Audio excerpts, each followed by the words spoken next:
हम तेरे प्यार में सारा आलम खो बैठे हैं, भूल जाओ। हाय फ्रेंड्स, मैं हूं सैम सत्यम और आप सुन रहे हैं sets of a story teller. ये है हंटिंग एडेलिन चैप्टर 18, जो कि मैं फाइनली बहुत दिन बाद लाने वाला हूँ। तबीयत मेरी थोड़ी ख़राब है, तो आपको गले में मेरी खसखस मिल जाएगी सुनने को। तो मेरी आवाज़ वैसी तो नहीं रहेगी जैसी आप सुनते थे, मे भी चेंज रिकॉर्ड हो रही होगी, आई डोंट नो। बट चलिए शुरू करते हैं। चैप्टर 18, अपना प्यार देना ना भूले बाद में, ठीक है। तो ये चैप्टर जो है वो स्टॉकर के पीओवी से लिखा हुआ है।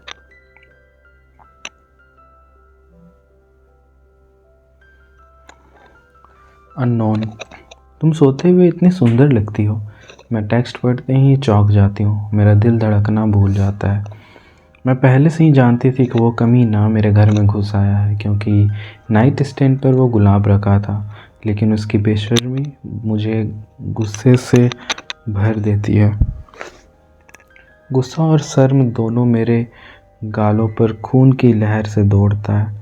कल रात मैं पूरी तरह बेहोश पड़ी सोई थी और मुझे नफ़रत है इस बात के कि जबकि मैं शांतिपूर्वक सो रही थी, एक आदमी मेरे ऊपर खड़ा होकर मुझे देख रहा था।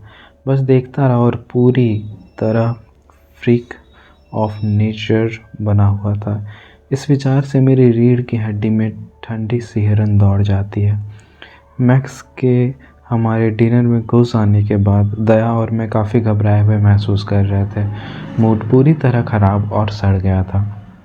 हमने उस एहसास से लड़ने के लिए हर बार हॉपिंग की कि हम एक दूसरे के लिए मेन्यू से रैंडम ड्रिंक चुने, और रात के अंत तक हम दोनों काफ़ी नशे में थे। मैं पूरी रात मैक्स के बारे में सोचने से बचने की कोशिश कर रही थी, लेकिन उसके धमकी में भरे शब्द मेरे दिमाग के पीछे छिपे रहे। जब भी मैं एक पल को सोचने का मौका मिलता वे मुझे याद दिलाते, और अब तक स्थिति बेहतर नहीं हुई थी। मैंने इस पूरे दिन लिखने की कोशिश की, लेकिन मुझे मुश्किल से 1000 शब्द भी लिख पाई। आखिरकार मैंने हार मान ली और अपने कमरे में वापस आकर माइंडलेस टीवी देखने लगी। तुम्हें चाकू मारने के बाद बहुत सुंदर लगोगे। मैं खुद नहीं जानती थी कि मैंने उसे रिप्लाई क्यों किया। मुझे तो बस रोक देना चाहिए और पुलिस को रिपोर्ट देना चाहिए। वे सोचेगी कि मैं उसको उकसा रही हूँ। जीसस, मैं सच में उसे उकसा रही हूँ। लेकिन मैक्स की धमकी के बाद मुझे अब और कोई वजह नहीं चाहिए कि मैं अपने स्टॉकर की रिपोर्ट करके उसे शक में डाल दूँ, और उन रिपोर्ट्स के लिए जो मैंने पहले आर्च के गायब होने के बाद की थी। मुझे उम्मीद है कि वो भी गायब हो गई होगी। कभी नहीं सोचा था कि मैं शैडो के खिलाफ अपनी एकमात्र सबूत गायब होने की कामना करूंगी। लेकिन मैक्स की धमकी मुझे अजीब तरह से ज़्यादा डराती है। शायद मैं खुद को सुरक्षा की भावना दे रही हूँ।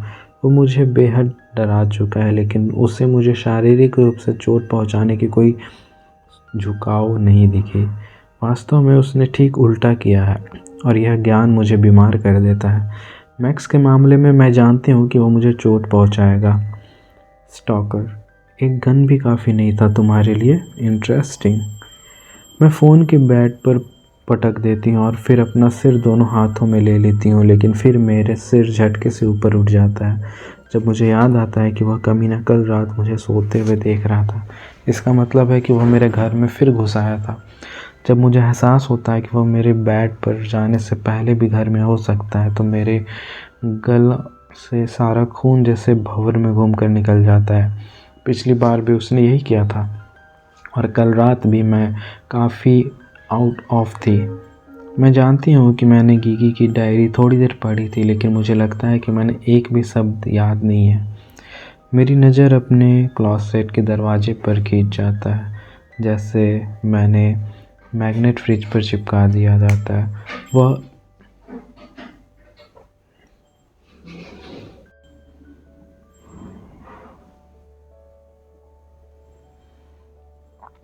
मेरी नज़र अपने क्लोसेट के दरवाजे पर खींच जाती है, जैसे मैंने फ्रिज पर मैग्नेट से चिपक जाता है।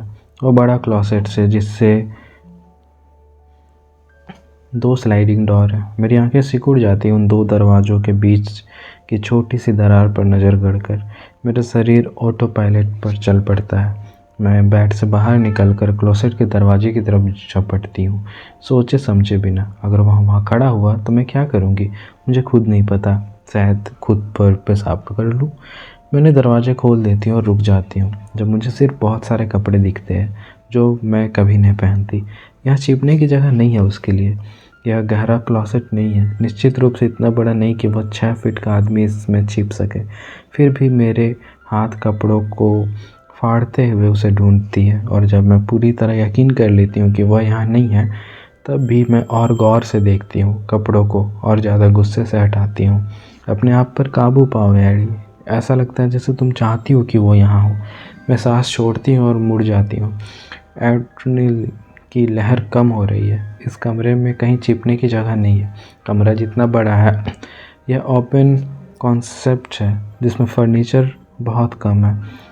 मैं खुद को बेवकूफ़ लग रही हूँ। मैं बेड पर बैठ जाती हूँ, पर पैर मोड़कर क्रॉस करके, और अपने फ़ोन को घूरती हूँ जैसे वो माउस ट्रैप हो जिसमें बड़ा सा गोड़ा चीज़ का ब्लॉक कर रखा हो। गवर्नमेंट स्मोक गोड़ा चीज़, ठीक वैसा ही।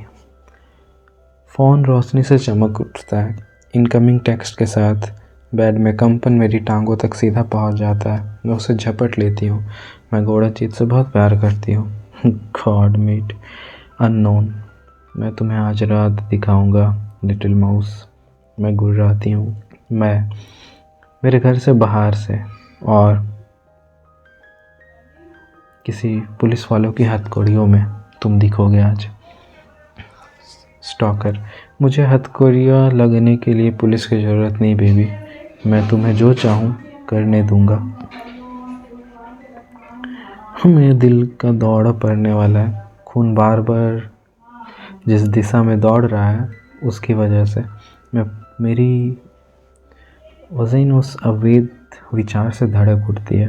वह हथकड़ियों में मेरे बेड से बंधा हुआ है। उसके चेहरे पर शरारती मुस्कान पाप से टपकता हुआ, और वे भगवान के मिस्ड मैच आंखें मुझे ऊपर से देख रही है, जैसे उन्होंने तब देखा था जब अपनी गन से मुझे फक कर रहा था।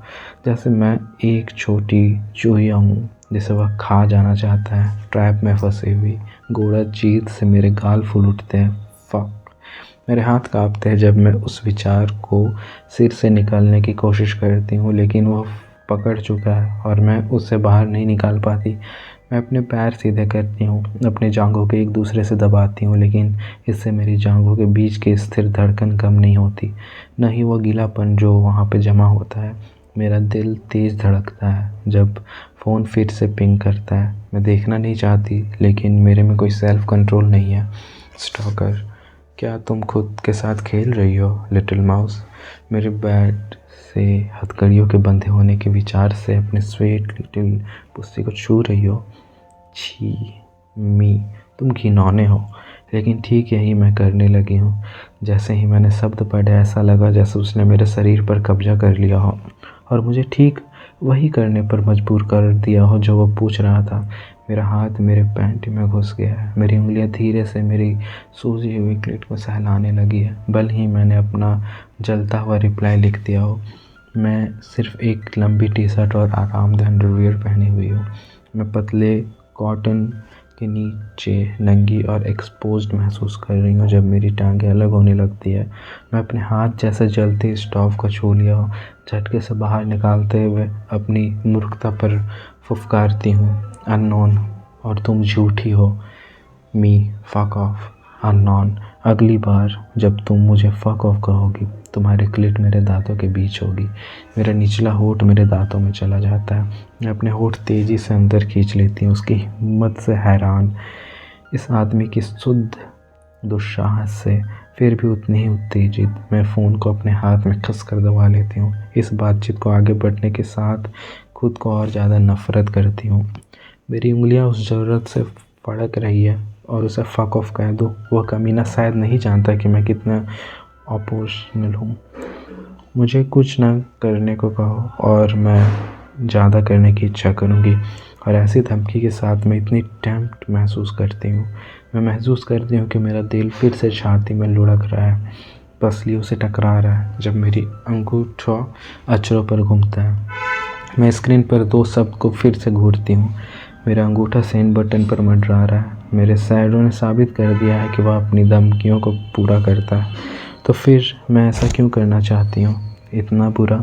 मतलब कौन अपने स्टॉकर को उकसाता है, और वह भी अपने पुशर्स के मुंह लगवाने के लिए। जैसे कि मेरा अंगूठा बटन पर फिसलता है, मैं फ़ोन फेंक देती हूँ।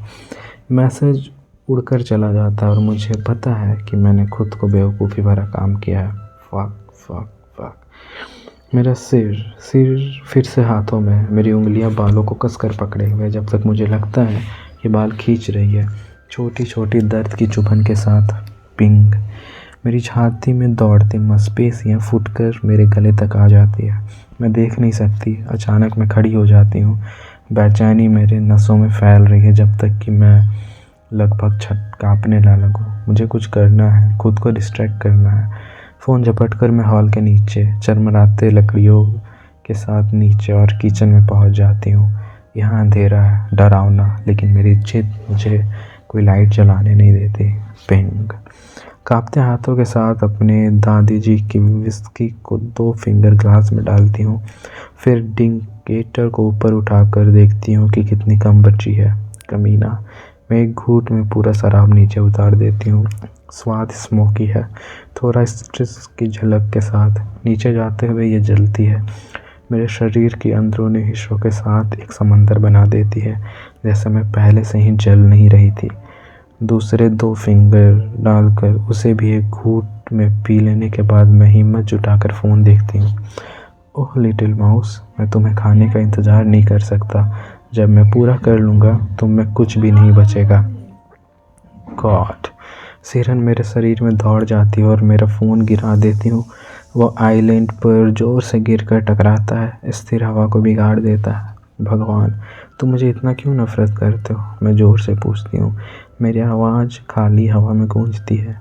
बेशक वह जवाब नहीं देता, वह कभी नहीं देता। मैं भगवान से भी नहीं बात कर सकती, मैं खुद से और इस घर के अंदर के भूतों से बात कर रही हूँ, यहाँ तक कि वे मुझे जवाब नहीं देंगे। Fuck it. मैं बेड पर जाने वाली हूँ।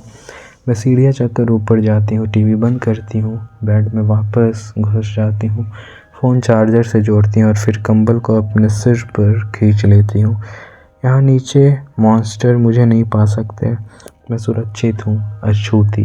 मैं अपने टांगों के बीच की धड़कन को इग्नोर करती हूँ और आंखें बंद कर लेती हूँ। खुद को सोने के लिए मजबूर करती हूँ और अपने दिमाग में घूम रहे बिखरे विचारों के बावजूद मैं बेचैनी भरी नींद में डूब जाती हूँ। मैं करवटें बदलते रहती हूँ। कंबल मेरे शरीर को बहुत गर्म कर रखा है, लेकिन मेरे सब कॉन्शियस कंबल को मेरी आंखों से ऊपर नहीं आने देते। रात के बीच में कभी मैं महसूस करती हूँ कि खुरदुरी त्वचा मेरे बाहों में फिसल रही है। मेरे सब कॉन्शियस धीरे धीरे सपनों से दूर होने लगे हैं, लेकिन ऐसा लगता है जैसे मैं भारी कोहरे के नीचे दबी हुई हूँ। कुछ खुरदुरा एक लाई के चारों ओर लिपट जाता है और मुझे और ज़्यादा होश में लाता है जब मैं महसूस करती हूँ कि दूसरी कलाई पर भी खुरदुरी बनावट कर जाती है। तो मैं वास्तविकता में वापस लौटने लगती हूँ और मेरे आसपास का माहौल अंदर घुसता है और आधे सोए हुए हालत में मुझे पता है कि कुछ गलत है। मेरा चेहरा तना हुआ महसूस हो रहा है और मेरा शरीर एक्सपोज्ड है। मैं महसूस करती हूँ कि कंबल मेरे ब्रेस्ट के नीचे सरक रहा है, पेट पर और कुल्हों के नीचे। जब ठंडी हवा मेरे निप्पल्स को सख्त कलियों में बदल देती है, मैं झटके से जाग जाती हूँ। मेरी आंखें चौड़ी हो जाती है और सांस मेरे गले में अटक जाती है जब मैं देखती हूँ कि एक काला साया मेरी टांगों के बीच बसा हुआ है।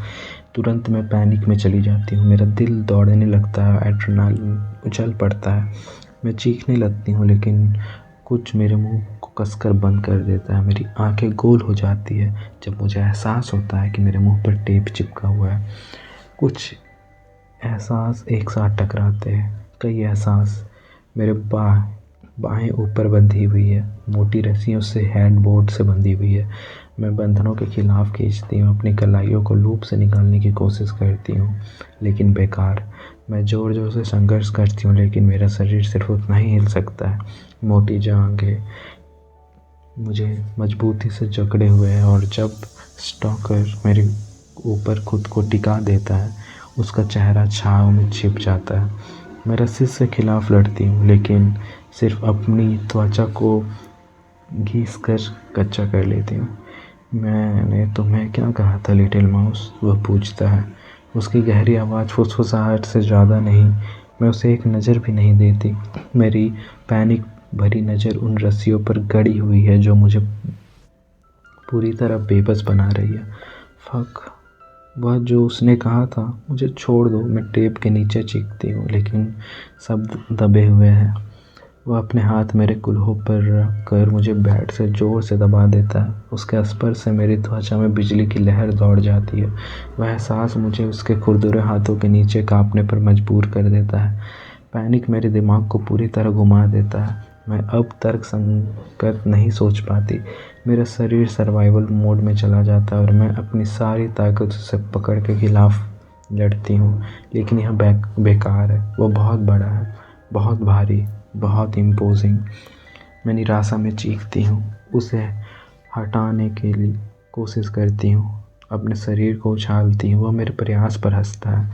उसकी खुशी की गहरी आवाज़ मेरी रीढ़ में बर्फ़ जमा देती है। मैं स्थिर हो जाती हूँ, टेप के खिलाफ हाँफती हूँ। मेरे बाल बिखरा हुआ है, कई लटें मेरे चेहरे पर फिसली हुई है और मेरी नज़र को बाधित कर रही है। न कि मुझे ख़ास तौर पर उसका चेहरा देखना है, वह तो एक हथियार है। धीरे से वह मेरे चेहरे के उन लटों को हटाता है, उसके स्पर्श में नरमी है। यह दिलचस्प है कि तुम अभी तक नहीं सीखी। मैं अपनी धमकियों को हमेशा पूरा करता हूँ, वह फुसफुसाता है। फक ऑफ, मैं चीखती हूँ, अपने शब्दों को टेप के नीचे जितना साफ से उसे उच्चारित करती हूँ। वे दबे हुए हैं, लेकिन वह फिर भी साफ सुन लेते हैं। वह मेरे चेहरे को अपने हाथ में कसकर पकड़ लेता है और अपना चेहरा मेरे करीब ला देता है। पुदीने की सांस और थोड़ी सी स्मोक की महक मेरे ऊपर फैल जाती है। मुझे गुस्सा दिलाते रहो एडेलाइन, मुझे तुम्हें चोट पहुंचाना बहुत पसंद है।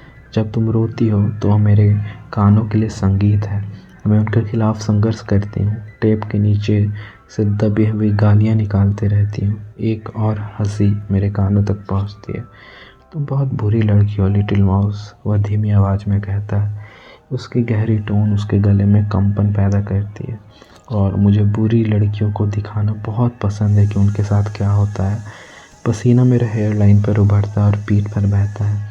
मैं अभी भी पैनिक में हूँ, पूरी तरह कांप रही हूँ, लेकिन मुझे नहीं पता कि मैं उसे कैसे बचूँगी। जब मुझे एहसास होता है कि मैं नहीं बच सकती, तो मेरी आंखों में आंसू आ जाते हैं। उसके पहले के शब्द पैनिक के बीच से गुजरते हैं, और तुम मुझसे नहीं बच सकती। उसकी खुरदरी उंगलियां मेरे टी शर्ट को ऊपर उठाती है, मेरे ब्लैक लेस पैंटी और स्पार्ट पैट को उजागर करती है। मैं उसे नहीं देख सकती, लेकिन मैं महसूस कर सकती हूँ कि उसकी आंखें मुझे निगल रही है। वह शर्ट को तब तक ऊपर उठाता है जब तक मेरे ब्रेस्ट उसके सामने नंगी नहीं हो जाती। मैं सुनती हूँ उसकी सांसें तेजी से अंदर से आती है, उसकी इच्छा जाहिर करती हुई। मेरे निप्पल सख्त होकर तीखी कलियों में बदल चुके हैं, लेकिन वह कमीना पागल है और सोचता है कि उसे यह उसके कारण है। तुम बिल्कुल अनमोल हो, वह सांस लेते हुए कहता है। उसके हाथ मेरे पेट पर श्रद्धा से घूम रहे हैं, उनकी फीकी पड़ती निशानों पर जो उसने 4 रात पहले मेरे जबरन बनाए थे। फक ऑफ, मैं गुर्राती हूँ। मुझे कोई ऐतराज़ नहीं, वह कहता है, उसकी इच्छा और प्रत्याशा से छायत है। मेरी आंखें गोल हो जाती है जब उसकी उंगलियां मेरे अंडरवियर की वेस्टबैंड के नीचे फिसलती है, मेरे संवेदनशील त्वचा को छूती है और अपनी मांसा को चेतावनी देती है। मैं सिहरन से दबती हूँ, अपने गरिमा बनाए रखने का फैसला करती हूँ, भले ही वह एक झटके में उन्हें मेरी घुटने तक खींच लेता है। मेरा संघर्ष फिर से शुरू हो जाता है। मैं ज़ोर से लात मारती हूँ और उसके सीने से अच्छी लताड़ जड़ देती हूँ। वह लात को सहन कर लेता है, उसे वापस धकेलता हुआ और मेरी टांगों में दर्द भरी शॉक वेव भेजता है। वह मुझे इतना स्तब्ध कर देता है कि मेरे अंडरवियर के बाकी रास्ते नीचे खींच लेते हैं। बजाय उनके फेंकने के वह उन्हें गंदे तरह से मोड़कर अपने जेब में डाल लेता है। ओह, यह तो घिनौना है। मैं गहरे से गुर्राती हूँ और फिर उसे लात मारने की कोशिश करती हूँ। मैं दोनों टांगों का इस्तेमाल करती हूँ, हर ताकत लगाकर वह मेरे दोनों पैरों को पकड़ लेता है, इससे पहले कि वह उसके चेहरे से टकरा सके। Damn it! मैं छटपटाती हूँ, अपने शरीर को उछालती हुई। तेज़ी से वह दोनों एड़ियों के चारों ओर अपने हाथ काम में लाता है, चेहरे पर पैर से बचते हुए। फिर वह मेरी टांगों को जबरन अलग करता है, मेरे घुटनों को बैट से दबाकर मेरे पुस्से को उजागर कर देता है। जो हमेशा के लिए लग रहा था वह सिर्फ 15 सेकंड में हो गया। मैं खुद को स्थिर करने के लिए मजबूर करती हूँ। मेरा सीना तेज़ी से ऊपर नीचे हो रहा है। अगर मैं और उछलती रही तो मैं अपने साइनर सीधे उसके मुख पर रख दूँगी। वह कमीना तो इसे पसंद करेगा।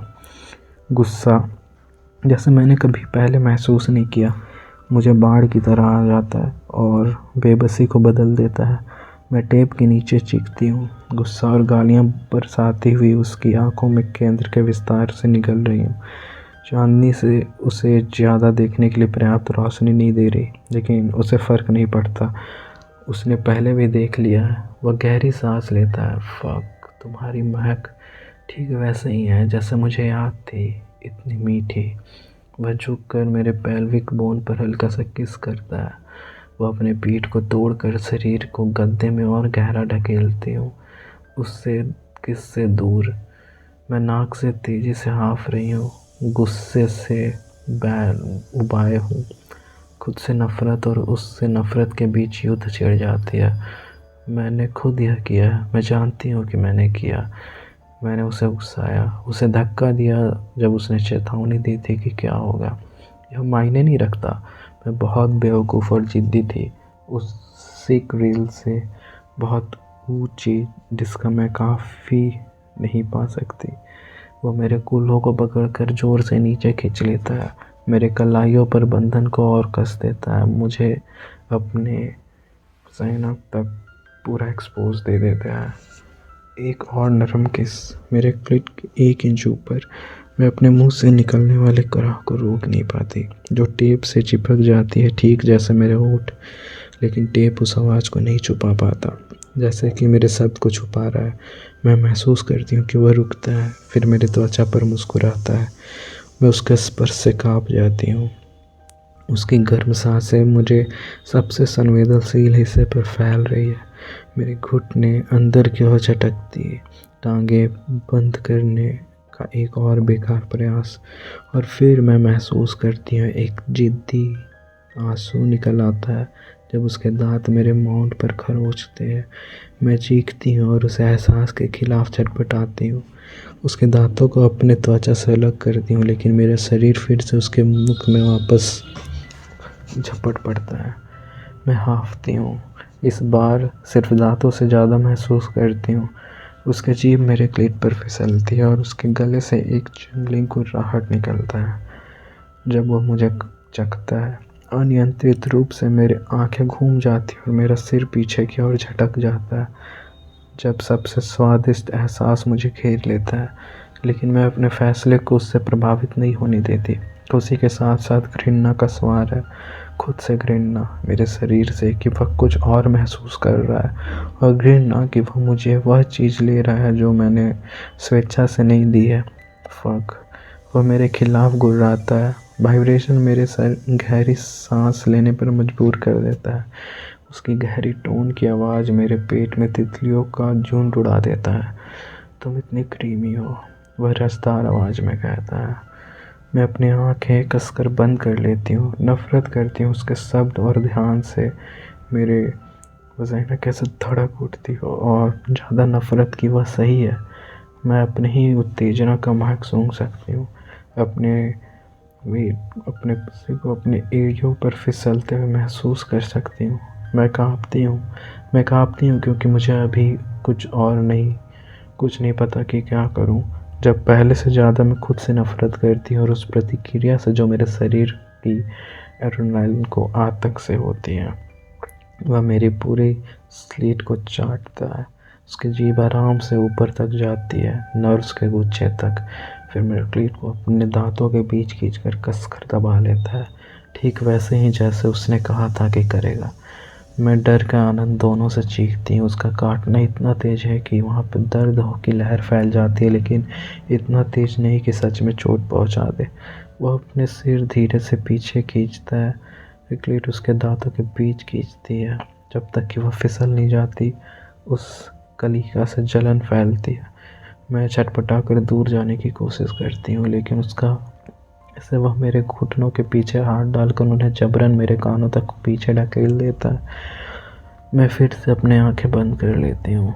एक और गद्दार आंसू निकल आता है जब मैं अपने बंधनों के खिलाफ झपटती हूँ, आज़ाद होने के लिए बेताब। इस पोजीशन में मैं उसके लिए और ज़्यादा एक्सपोज्ड और असुरक्षित हूँ, लेकिन हमेशा की तरह खतरे का रोमांच मेरे कोर में एक और एहसास भेज देता है। वह मेरे शरीर को इतना अंदर की ओर मोड़ लेता है कि मेरा अब बेड पर मन नहीं है। जैसे कि मैं पहले ही इस काफ़ी शर्मिंदा नहीं थी। मैं महसूस करती हूँ कि मेरी उत्तेजना मेरे पेट पर फिसल रही है। वह गुर्राता है, मेरे प्रवेश द्वार से निकलते इच्छा के नोट करते हुए। मैं महसूस करती हूँ कि उसका शरीर ज़रूरत से तना हुआ है। शक्ति उसके शरीर में लहरें मार रही है और वह समय बर्बाद नहीं करता। अपने मुंह मेरे साइनअप पर वापस लाकर मेरे पेट को फिर से अपने मुंह से खींच लेता है। मैं झटक जाती हूँ। खुशी फिर से ताज़ा हो जाती है और वह कलिका को खींचता है, चूसता है। वह मुझे फिर से चाटता नहीं, वह अपनी जीभ का इस्तेमाल करने से मना कर देता है, सिर्फ अपने दांतों का। हर बार जब मैं हिलती हूँ वह और कसकर दबाता है, इसलिए मैं खुद को सख्त कर लेती हूँ, लेकिन दबाव कम नहीं होता। अगर कुछ होता तो बढ़ जाता, जब तक तेज दर्द मेरे पेट से फूटने नहीं लगते। मैं जलन से चीखती हूँ, टेप के नीचे उस पर दबी हुई गालियाँ बरसाती हूँ और जैसे ही यह सब बहुत ज़्यादा होता है वह छोड़ देता है। मैं राहत की और बाकी दर्द के बीच हाँफती हूँ। मेरा दिल धड़क रहा है और दर्द कर रहा है, लेकिन वह मुझे ज़्यादा देर तक दुख नहीं झेलने देता। उसने मिडिल फिंगर मेरे अंदर फिसल जाता है। वह स्वीट स्पॉट को टारगेट करते हुए कर्ल हो जाता है और मेरे कूल्हे उसके हाथ से खिलाफ उछलते हैं। एक अलग तरह की खुशी मेरे अंदर फूल रही है। वह आनंद और जलाता और दर्द देती है, लेकिन मैं फिर भी मुझे फकिंग इनक्रेडिबल लगता है। क्या वह दर्द दिया? वह धीरे से पूछता है। वह सिर झुकाकर अपनी उंगलियों को अंदर बाहर सरकाते देखता है। लिक्विड उसके हाथ से हथेलियों में जमा हो रही है और जब मेरी एक टांग फ्री है, मैं टेम्प्ट हूँ मैं अपने पैर उसके चेहरे पर मार दूँ, लेकिन उस काटने की याद मेरे टांगों को स्थिर रखती है, इसलिए मैं चुपचाप भड़क रही उसे घूरती हूँ। गुस्सा मेरे अंदर मुझे जला रहा है। वह हम करता है मेरे मौन से निराश। झुककर वह उसे पीड़ित कलिका को अपने दांतों के बीच पकड़ लेता है, अंदर खींचता है, लेकिन काटता नहीं, दम रखता है अपनी उंगलियों के साथ जो उसे स्वीट स्पॉट को बाहर हीट कर रही है। मैं अब भी सांस नहीं ले पाती। धीरे धीरे वो संवेदनशील मांस पर अपने दांत खरोंचता है, बार बार, जब तक यह मुझे पागल ना कर दे। ज़्यादा की ज़रूरत और उसे मारने की ज़रूरत दोनों से। शायद मैं उसके साथ काट सकती हूँ, लेकिन मैं उससे आर्च के काटे थे। उसने दांत तोड़ सकती हूँ, लेकिन वह मेरे शरीर के मेरे खिलाफ ना मोड़ सके। इसे याद रखो लिटिल माउस, ओनिप्स के बीच फुस जाता है। याद रखो तुम्हारी अवज्ञा तुम्हें दर्द देती है। एक और तेज नीप मेरे कूल्हे दूर हटते हैं, लेकिन यह बेकार है। मुझे पता है कि तुम याद करती हो कि मेरी गन तुम्हारे वजाइना को फक करते हुए कितना अच्छी लगी थी। कल्पना करो कि मेरी जीभ तुम्हारे अंदर हो, मेरी कॉक जो आनंद तुम महसूस करोगी वह अंधा कर देने वाला है। उसकी उंगलियां कर्ल हो जाती है, उसके शब्दों को साबित कर देती है। उस अंधा कर देने वाले आनंद को मेरे शरीर भर में दौड़ा देती है। मैं महसूस करती हूँ कि ब्रेक होता है जब वह मेरे शरीर फैसला कर लेता है जो वह दे रहा है। उसकी ज़रूरत उसका ज़रूरत से ज़्यादा है कि वह रुक जाए। मैं उस डार्क हिस्से के खिलाफ लड़ती हूँ और ज़्यादा की भीख मांगना चाहती हूँ। एक डार्क हिस्सा जिसने आवाज़ पा ली है और बाहर निकलने की कोशिश कर रहा है। टेक ओवर करके इस आदमी के सामने समर्पण कर देना ताकि हम दोनों राहत पा सकें। मैं उसके खिलाफ छटपटाती हूँ, एक चुप युद्ध लड़ती हूँ और उसे जिंदा दफनाने की कोशिश करती हूँ ताकि वह कभी रोशनी में ना आए। लेकिन फिर वह अपनी उंगलियों को बिल्कुल टिप तक खींचता है, प्रवेश द्वार पर उंगलियां फेरता है और जब वह वापस अंदर जाता है तो 2 उंगलियां जोड़ देता है। मेरी आंखें घूम जाती है जब तक मुझे चीख खींचती है। वह स्वीट स्पॉट को बार बार सहलाती है जबकि उसके दांत मेरे दिल को फिर से काटता है। डार्क साइड जीत जाती है जबकि मैं लाचार होकर देखते रहती हूँ। मेरा शरीर फिर से संघर्ष करता है, लेकिन इस बार मैं शर्मनाक तरीके से खुद को उसके मुंह पर रगड़ रही हूँ। वो मुझे वह नहीं दे रहा जो मेरा शरीर क्रेविंग करने लगा, ज़रूरत महसूस करने लगा ताकि मेरे पेट की गहराई में बना रहे आनंद को शांति किया जा सके। वह अपने दांतों से खुरचता रहता है, निप करता हुआ काटता है, लेकिन अपनी जीभ देने से मना कर देता है। निराशा बढ़ती जाती है जब तक कि मैं उसे भर नहीं जाती। मैं इतनी गुस्से में हूँ, लेकिन अब इसलिए वह मुझे खुशी से वंचित कर रहा है। एसहॉल।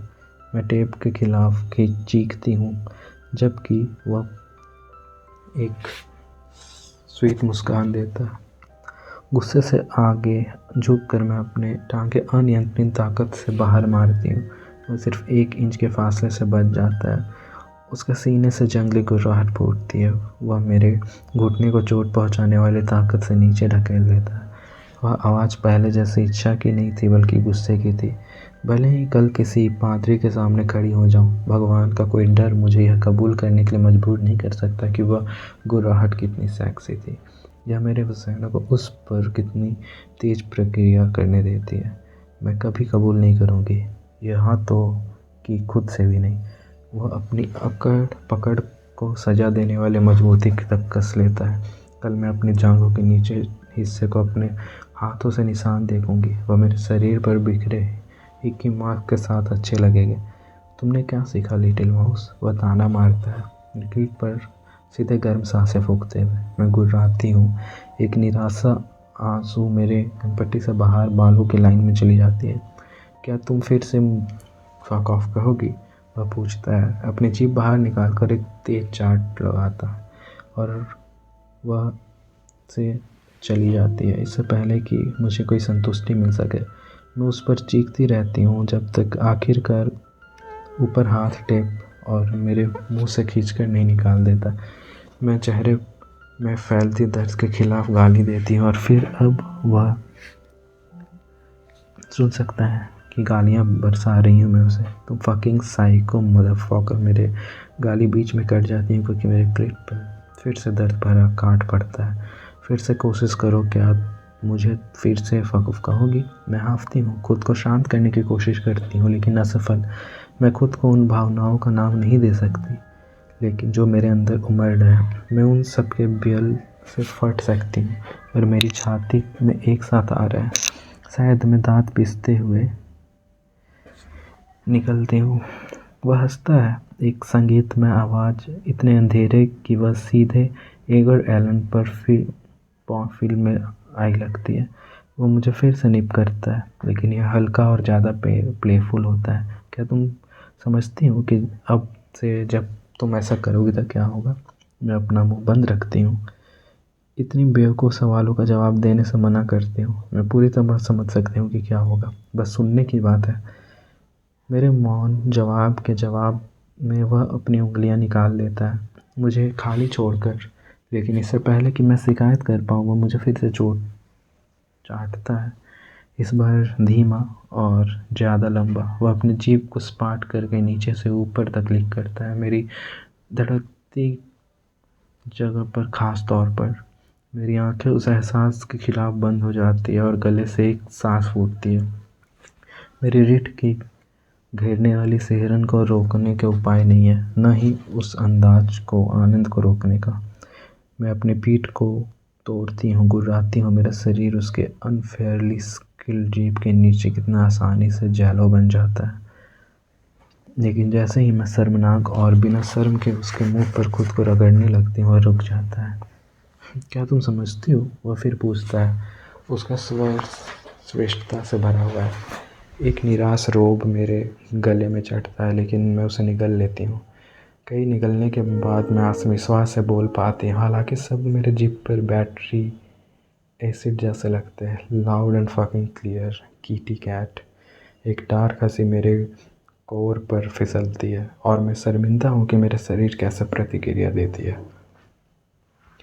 मेरा ऐड बिना अनुमति के उसके मुंह की तरफ मुड़ जाता है, जो चाहिए उसे ढूंढता हुआ। उसकी जीभ मेरे पस्से में गोता लगाती है, भूखे स्टॉक को आनंद से लिक करते हुए।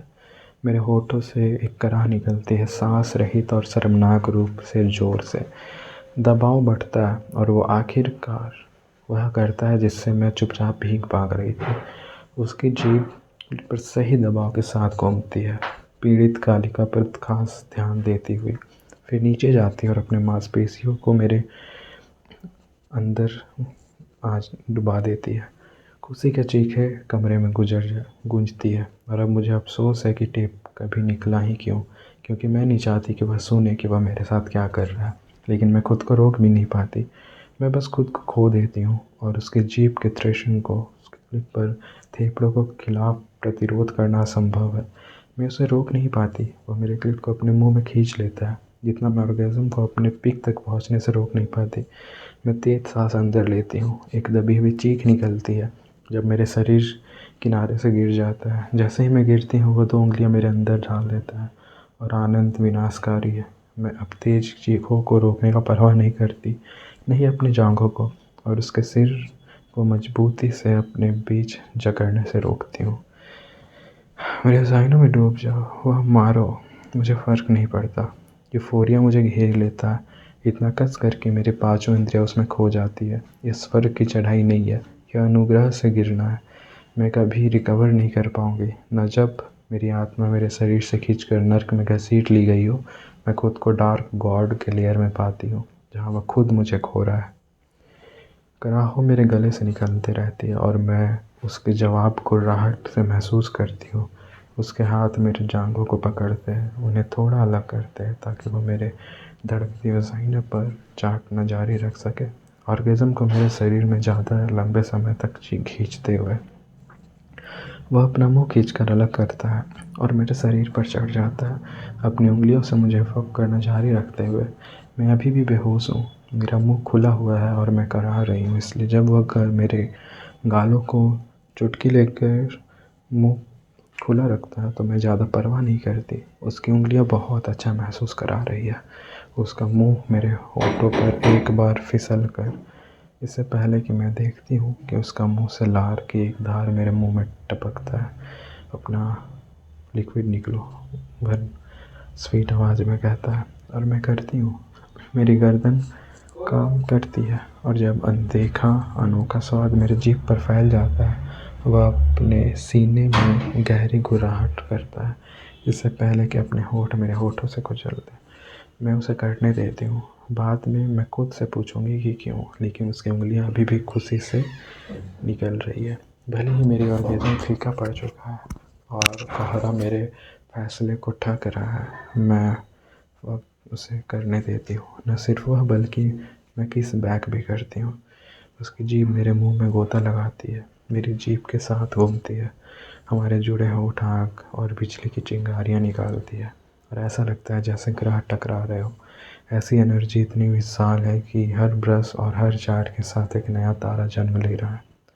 समय अस्तित्व खो देता है जब वह मुझे तब किस करता है जब मेरे होठ चोटीले नहीं हो जाते, और मुझे यकीन है मैं स्थायी रूप से सांस लेने में अटकन के साथ नहीं बोलूँगी। एक पॉइंट पर वह अपनी उंगलियां निकाल लेता है और अपने हाथों से लगभग प्यार से मेरे चेहरे को कप लेता है। उसके और उसके तरीके के बीच एक तेज कॉन्ट्रास्ट, और जिस तरह वो मुझे निगल रहा है, वह खुद को खींच कर अलग कर लेता है जब हमारे शरीर बेरहमी से रगड़ने लगते हैं और कराहे निकलने लगते हैं। और मैं इसके लिए खुश हूँ। जैसे ही वो पीछे हटता है, समय और स्पष्ट वापस लौट आती है। किसी ने मुझे बल्ले से सिर पर मार दिया है जैसे। मैं अपनी आंखें नहीं खोलती, बस गहरी सांस लेती हूँ।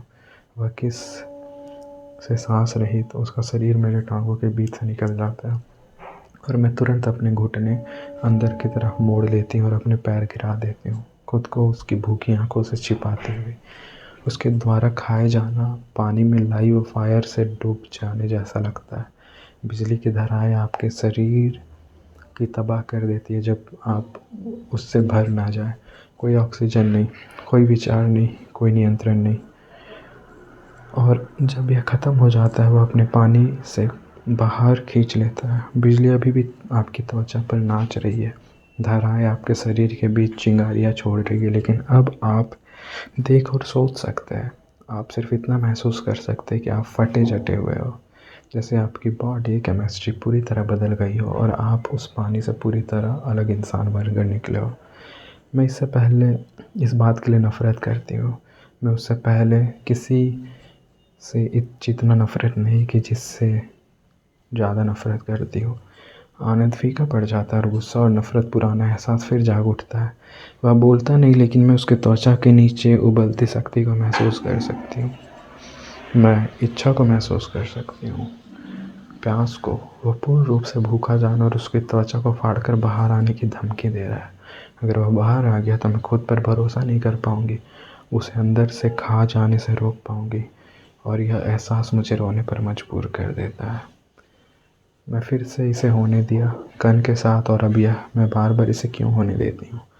वह खुद को मुझ पर थोप रहा है, हम दोनों जानते हैं, लेकिन अंत में उसने मुझे उतना ही चाहने पर मजबूर कर दिया जितना वह चाहता था। उसने मुझे लगभग भीख मांगने पर मजबूर कर दिया, चाहे वह उसके गन हो या उसकी जीभ। अंत में मेरी टांगें खुल गई। इसके अलावा हमने अभी 2 हॉर्नी टीनेजर्स की तरह किस किया है, जो अपनी वर्जिनिटी खोने वाला हो। मुझे नहीं पता कि इस जानकारी के साथ क्या करूं, इसे कैसे प्रोसेस करूं।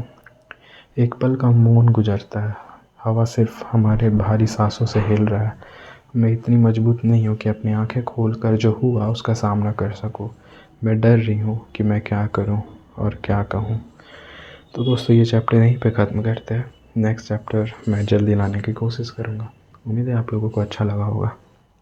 उफ, मैं भी आउट ऑफ कंट्रोल हो जाता हूँ रिकॉर्ड करते हुए। कोई भी हो जाएगा, क्योंकि मैं पढ़ रहा हूँ तो मैं इमेजिन कर रहा हूँ। आप सुन रहे, अगर आप भी इमेजिन करो तो आप भी हो जाओगे। तो मैं आउट ऑफ कंट्रोल हो जाता हूँ, बट ओके, आई ट्राई कि मैं वैसे कुछ ना करूँ जिससे आपको मेरी मौन करने की आवाज़ कहानी में सुनाई दे। हाँ, तो मिलते हैं नेक्स्ट चैप्टर में। तब तक के लिए भाई, अपना ख्याल रखें।